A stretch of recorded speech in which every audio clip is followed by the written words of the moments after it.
یہ بہت زیادتی کرتے ہیں یار، آخر کار ہیں تو پاکستان کے وزیر اعظم، بار بار دکھا کے آپ شرمندہ کریں.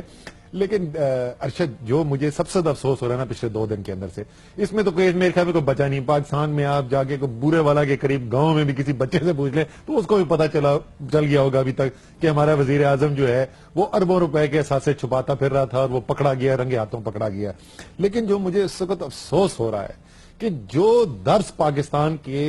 اگلی نسل کو دیا جا رہا ہے،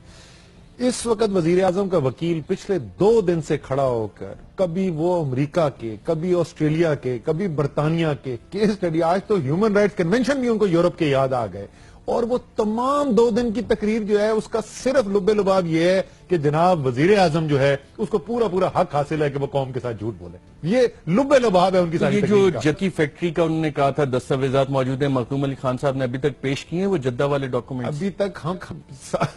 یہ جو کیس ہے نا اس کی دستاویز کا ہم انتظار ہی کر رہے ہیں. دبئی والی تو انہوں نے پیش کی تھی تو اس میں تو کہانی کچھ اور دیکھیں اس کے ساتھ مسئلہ کیا، کیوں دستاویزات انہوں نے پیش کرنی بند کر دی ہیں؟ کیونکہ اس پوری کہانی جب سے شروع ہوئی ہے نا تو انہوں نے صرف ایک چیز کی ڈاکیومنٹیشن دینے کی غلطی کی، ایک چیز، اور وہ تھی دبئی اسٹیل کی کہانی. اور اس کے بعد جو ان کے جو گلے پڑا ہے وہ جو پتا چلا کہ پیسہ کچھ نہیں بچا تھا تو اس سے کیا انویسٹمنٹ کوئی ہونی تھی اور کیا آگے اپارٹمنٹ خریدے جانے تھے، اس کے بعد سے انہوں نے دستاویزات دینی بالکل بند کر دی ہیں. تو اس وقت جو ہے دفاع وہ بالکل واضح ہے، وہ یہ بول رہے ہیں کہ جناب جرم ہوا نہیں ہوا، وہ کیا کیسے بولے کہ جرم نہیں ہوا، لیکن قانونی پیچیدگی ڈھونڈو کہ کس طریقے سے اس جرم سے جو کردہ گناہ ہے اس سے بچا جا سکے.